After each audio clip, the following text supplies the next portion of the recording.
Hello, welcome to my channel. My name is Kate, and here on my channel I talk about true crime stories.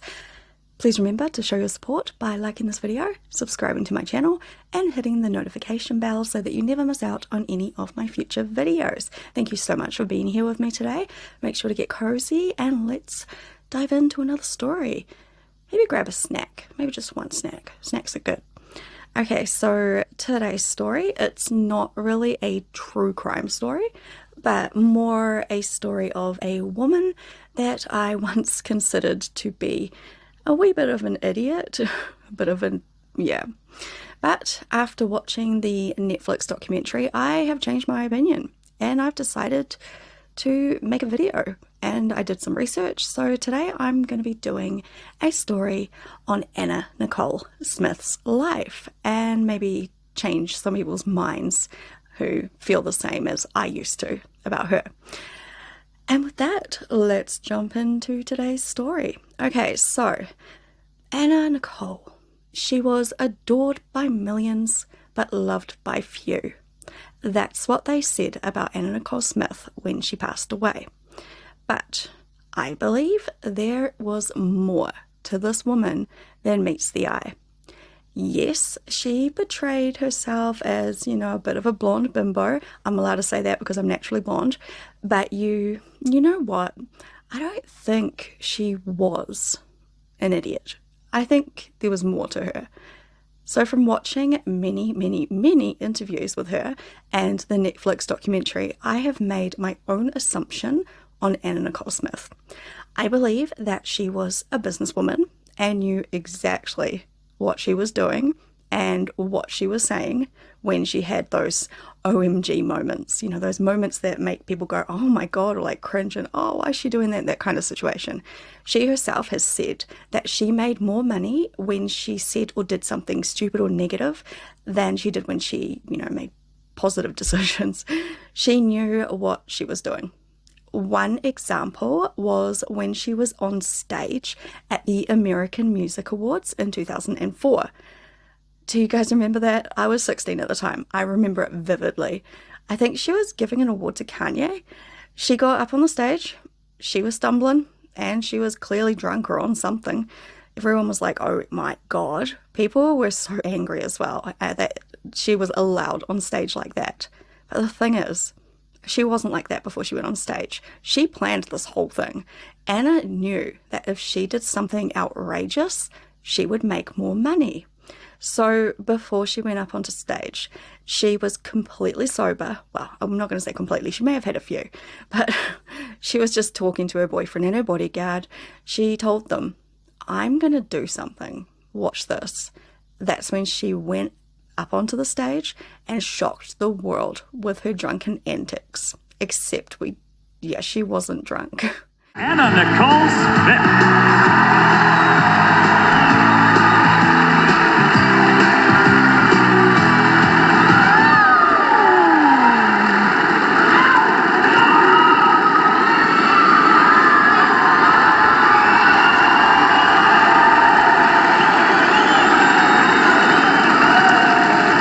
Like my body.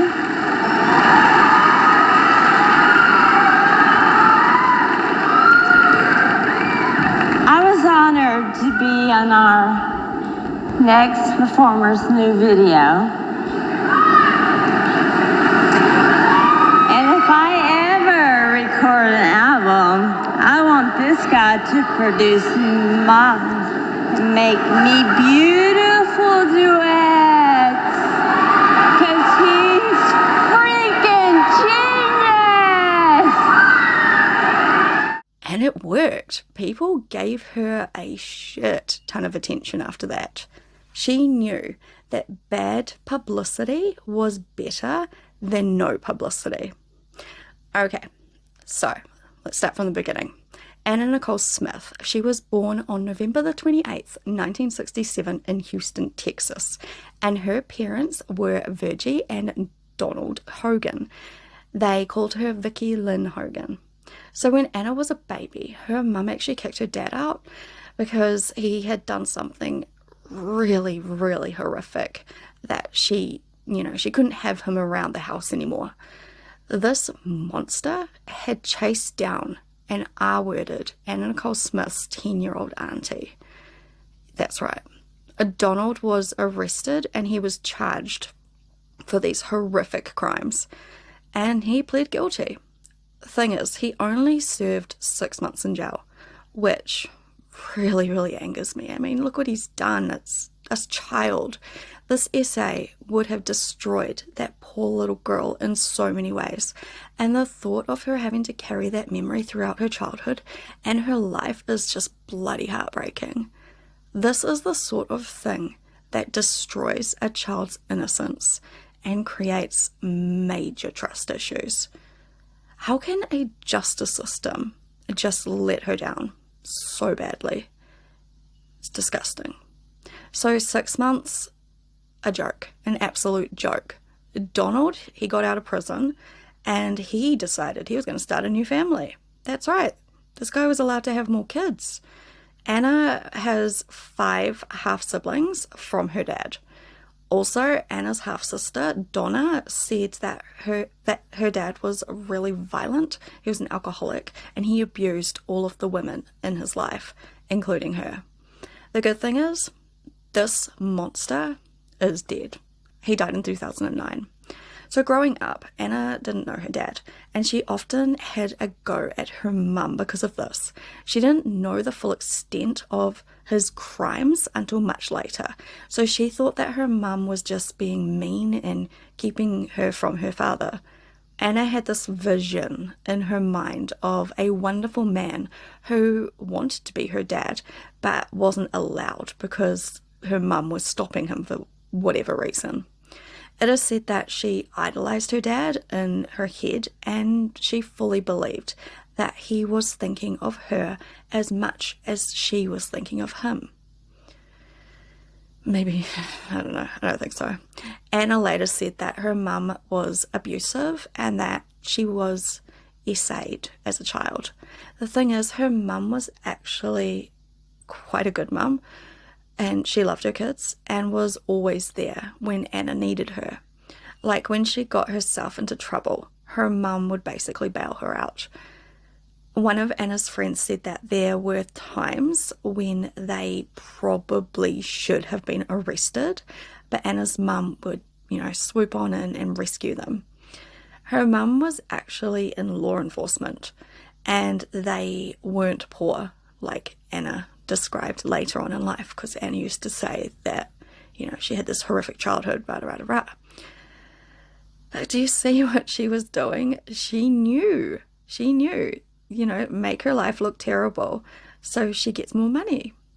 It worked. People believed it. Her mum actually asked her later on why she lied so much to the media about her childhood, and Anna just told her that the sad stories earn her more money than the positive, and that it's her life and she can make up whatever stories she wants. Her mum's just like, yeah, but you're hurting your family when you're making these lies up. So at the end of the day, Anna was a businesswoman. She knew how to hustle and wasn't the dumb blonde that she pretended to be. When Anna was 15 years old, she was sent to live with her auntie in a tiny town of about 7,000 people. Anna dropped out of school in the 10th grade and was bullied quite a bit. She hated living in this small town, and she really wanted to be something and get out of there. So after she left school, she got a job at Jim's Crispy Fried Chicken and started dating the fry cook. This was a boy called Billy Smith, and before long, they were married. They got married at home. Billy was also a high school dropout, and they were really, really young. He was 16, she was 17, and when Anna was 18, they had their first child together. They had a baby boy, and they called their son Daniel. I'm sure we have all heard of Daniel, remember Daniel. Anna absolutely adored Daniel. So by the time Anna Nicole was 19, Billy Smith was out of the picture, and in 1986, she and her infant son Daniel moved to Houston. So with no high school degree or work skills to speak of, she knew it would not be easy. But she got herself a job and worked at Walmart and Red Lobster. Then she decided to try a different direction. So she needed to find a job that paid more because she's a single mum. She needs to earn the dollars. So in order to support her son, she worked tirelessly as a stripper. Yeah.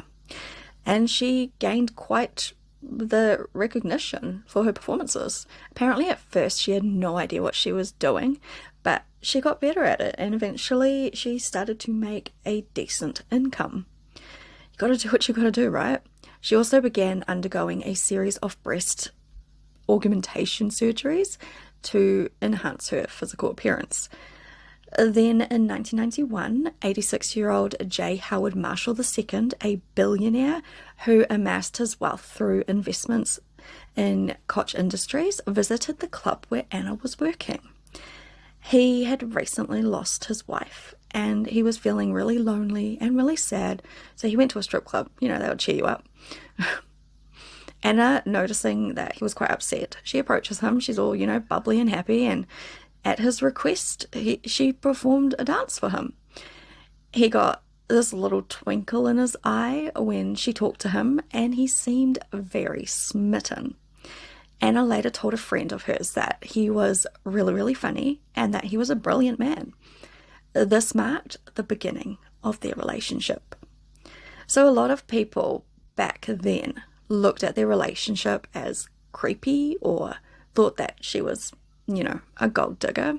I'm sure there's a few things more than just being a gold digger, but a lot of people thought that. But she actually did really care about him. It wasn't so much a sexual relationship, but more a friendship that had a strong bond. This man saved her. She respected him for that. He treated Daniel really well as well, and Daniel also liked him.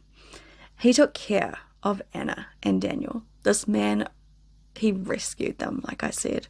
They needed each other as well, in more of a sense than people understood, and so they took care of each other. They just looked after each other. Marshall asked Anna to marry him quite a few times, but she turned him down because she wanted to establish herself first. She wanted to make her own money, and she wanted to get a career before she married him. She did intend to marry him. She just wanted him to wait. He did try to win her over by giving her tons of expensive stuff like jewelry, a ranch with horses, a red Mercedes convertible, and even paying for her to have her, her breast surgery. But the thing is, he didn't even need to do all that to try and win her over. She already respected and cared for him. He already had her. He asked her to marry him many, many times, even popping the question at his favorite restaurant, Red Lobster. I have never been to Red Lobster, but I would like to. Sounds nice. Anyway, but no matter what he did, she stuck to her decision, saying that she wanted to be able to support herself before getting married again. I think that's very admirable, right?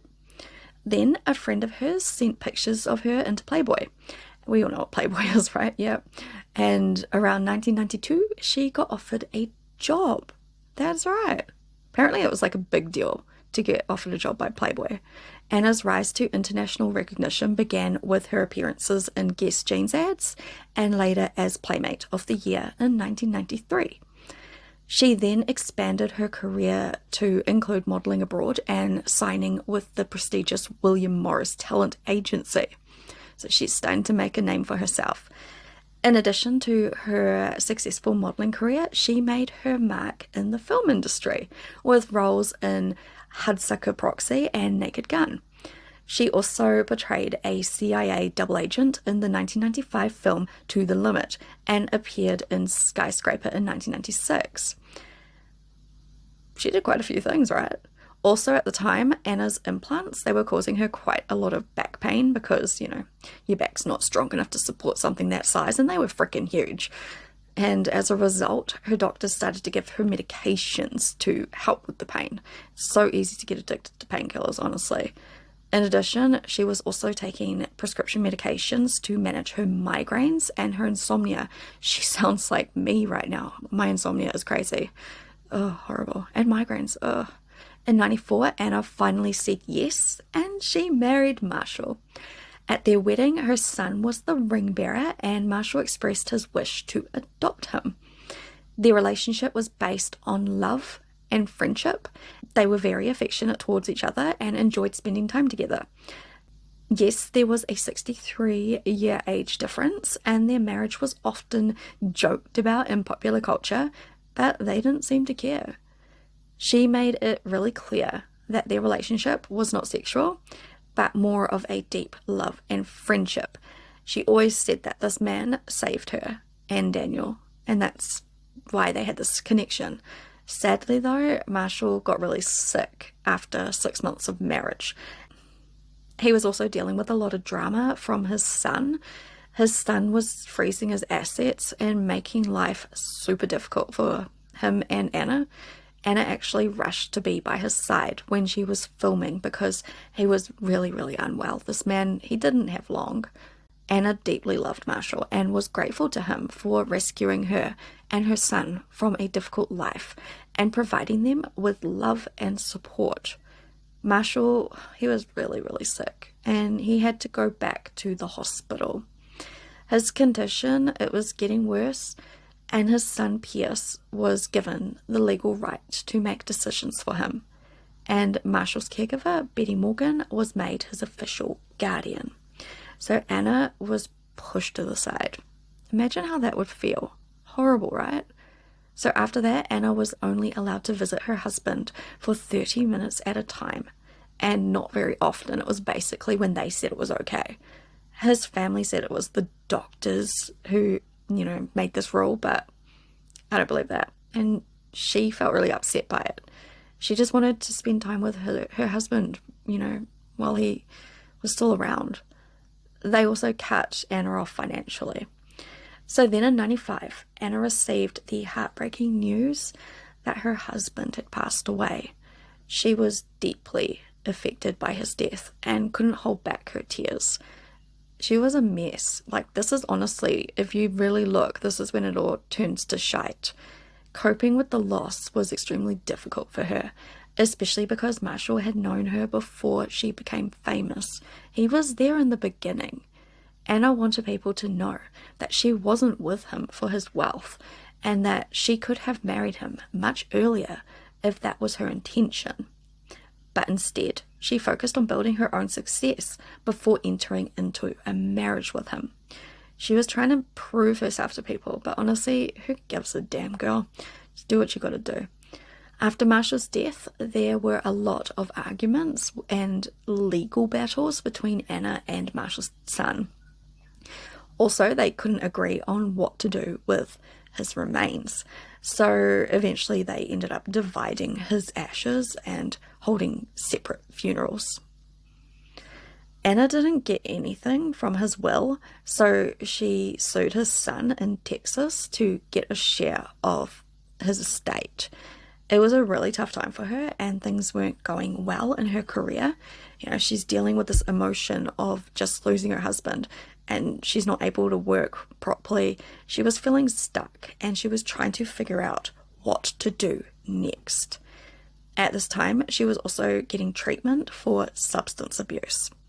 She was legally prescribed an array of medicine to address everything from her migraines to stomach problems to back pain and, from her implants. And she also had seizures. And also the media, they were incredibly harsh towards her and also launched vicious attacks regarding her weight. So Anna Nicole put on a bunch of weight after her husband died. That's normal. She had gained, quite a bit, and people were really, really cruel about it. This will be my last visit. Oh, whoa, wait a second. I'm not letting you out of here then. You gotta stay. What do you mean this is going to be your last visit? Why? You were very mean to me. The way you dress and stuff, I don't think you're aware that you're a heavy-set woman. That's what I said. Or sugar pie. Anna, just get on the scale. We all have bets. Stop being surprised. It doesn't matter. We've all been on the scale. I'll get on it. She doesn't get the money till she gets on the scale because I don't believe 230. Bet $1,000 that you're over 230. They were horrible. They should, get a smack across the back of the head. She was going through so much. She was experiencing seizures and panic attacks. She wasn't well, And with her husband's recent passing, people's relentless criticism was just unbearably cruel. For shame, honestly. Then, despite her friend's advice, Anna decided that she would go on a popular reality show. She needed to, get back out there and make some money. So it started off really well. But by the second season, not many people were watching. And because of all the negative attention, she stepped out of the public eye for a bit. She needed a break. She needed to recover. Then later, with the help of a weight loss brand called Trim Spa, she lost 69 pounds. And she made a big comeback. She looked amazing. Good on you, girl. At that time, Anna began dating. So she was dating this guy called Larry Birkhead. I'm sure we've all heard of him. He recalled meeting her in his hometown, and this is when he was working as a photographer. I think he still is, at the Kentucky Derby, and he was struck by her beauty and struck up a conversation with her. She was apparently really smitten with Larry, who said that he felt like he'd seen a different side of Anna when he photographed her at a children's camp charity event. So he got to kind of witness Anna, hanging out with the kids and being the real Anna. Larry said he soon had his bags packed and he was ready to go move in with her. She lived with her son Daniel, her assistant, and her attorney, Howard K. Stern, who also acted as somewhat of a manager and publicist. So before long, Anna was pregnant. Yep, she was pregnant with her second child. Larry said that's when she kind of pushed him away, and she's like not really wanting to hang out anymore. She actually told him that she was pregnant and that he was the father. Apparently she actually loved Larry. That's just what a friend said. A friend said that she was very happy with him and doesn't understand what went wrong. The friend didn't know how it got to where it got. So, but another friend said that Anna couldn't stand him. So, I don't know. Maybe she's telling one person one thing, another person another thing. Who knows? So, I'm not sure, how she really felt about Larry. Apparently, she was wanting to get pregnant, and maybe she used Larry to get pregnant. I mean, he's a good-looking dude, and they'll make a beautiful baby together, and they did. I have a feeling that's what happened. Then, Anna and Howard, they moved to the Bahamas just before her little baby was born. And on September the 7th, 2006, Anna gave birth to a beautiful daughter. This is Danny Lynn. That's so sweet. 2 days later, her son Daniel came to the hospital. He came to visit. He wanted to meet his little sister. But then something really, really tragic happened. Anna woke up and her son, was asleep next to her. She looked over. She thought he was sleeping, but she realized that he was deceased. Daniel was the love of her life, and she just lost her son. She adored her son, and she couldn't handle losing him. She went into a deep depression, and sadly, she never came out of it. This woman never made it back. And even though it was found that he died from an overdose, we still don't know where he got one of the pills that he took.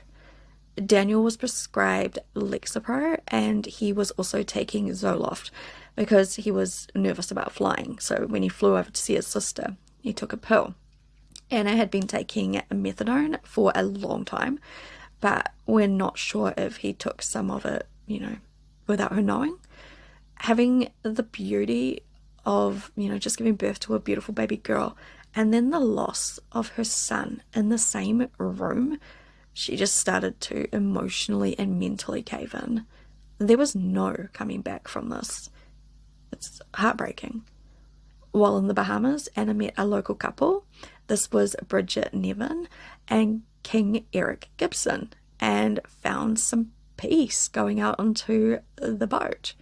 And she would go out on the boat with them. They would take her fishing, and from then on, she decided to call King Eric Daddy and called Bridget Mummy. And then they were just kind of, part of her family. Anna saw Bridget as like a motherly figure because she was calming and spiritual, something that she really needed at that time. Anna really enjoyed being out on the boat It made her feel carefree and alive, especially going through what she's been going through.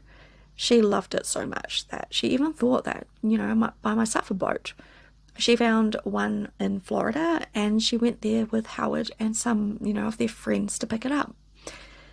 Unfortunately, it turned out to be the last time that she would see her baby girl.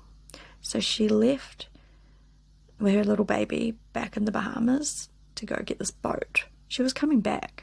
Before she left, she received a shot of human growth hormone and vitamin B12 in her left side to help her keep her weight in check. But during the flight, her side started to hurt, and by the time that she got to the hotel, she was really, really sick with a fever of 105 degrees.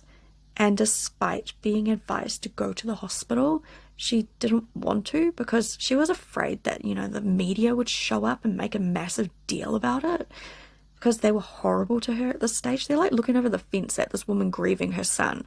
She had already been under a lot of stress after her son passing away, and the media were getting in her face constantly during a time when she just needed to be left alone.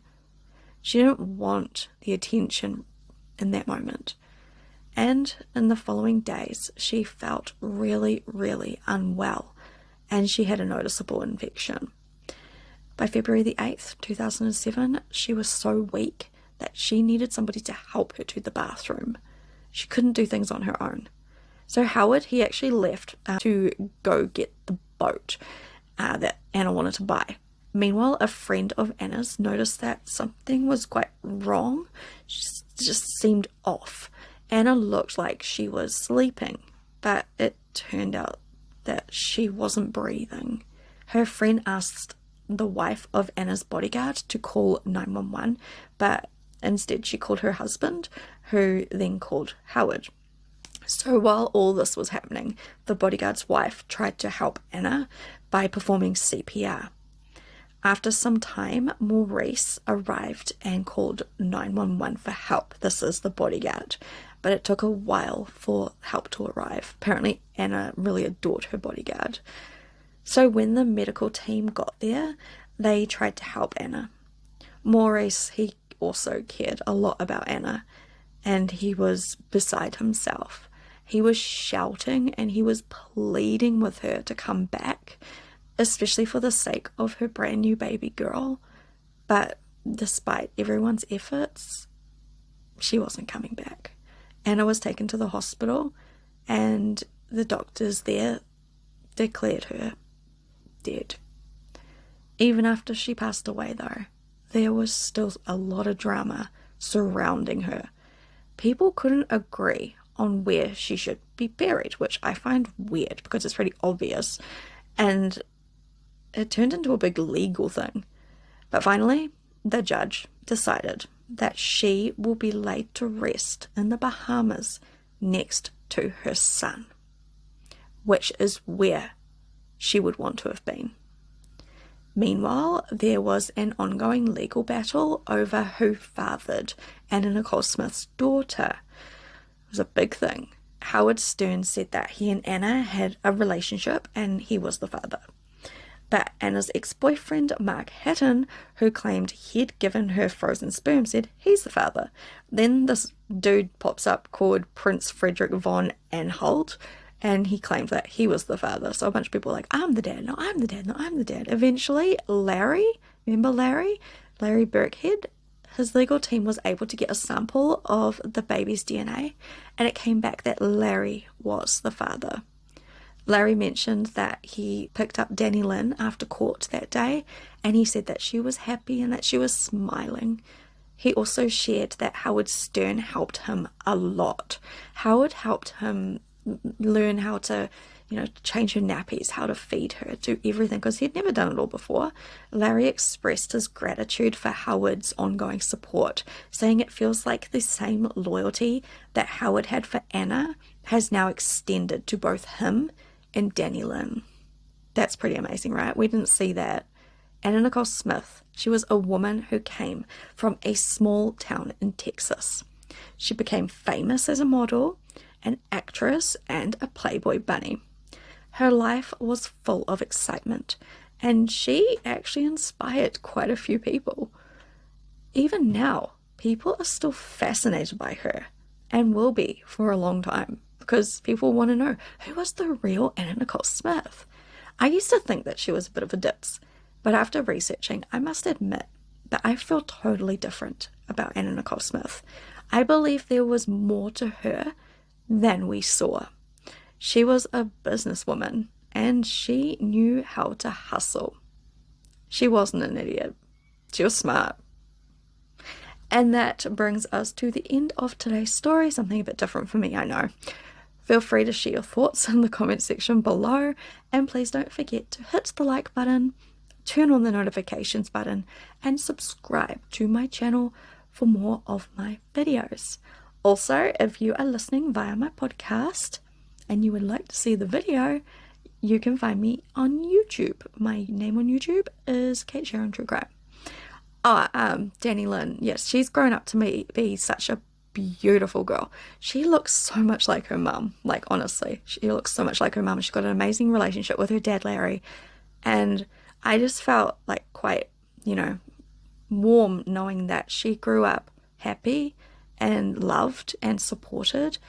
Apparently there was a legal thing going on ages ago about, inheritance. Apparently Danny Lynn didn't get any inheritance, but her dad, Larry, he's got a good job, and they took Danny Lynn to her mum's hometown, so she had a look around. She met some of Anna Nicole's friends, and yeah, she's such a gorgeous girl. She's such a sweetheart as well. She's such a sweetheart, and her dad is freaking awesome. I remember when this whole thing was going down, and people were like, who's Anna Nicole Smith's baby daddy, da da da da da, and it was this whole negative big thing. But it's like, Howard and Larry, they're actually completely fine with each other. Howard became like a member of their family. He helped show Larry what to do. They aren't bad people. Anna Nicole wasn't a bad person. She just wanted to be loved, and she wanted to be adored, but people were so effing mean to her, and it needs to stop. This woman is deceased. Like, leave her alone. It's done. Okay? That's where I'm leaving it. Alright. That's me. Have a great day, guys. Bye.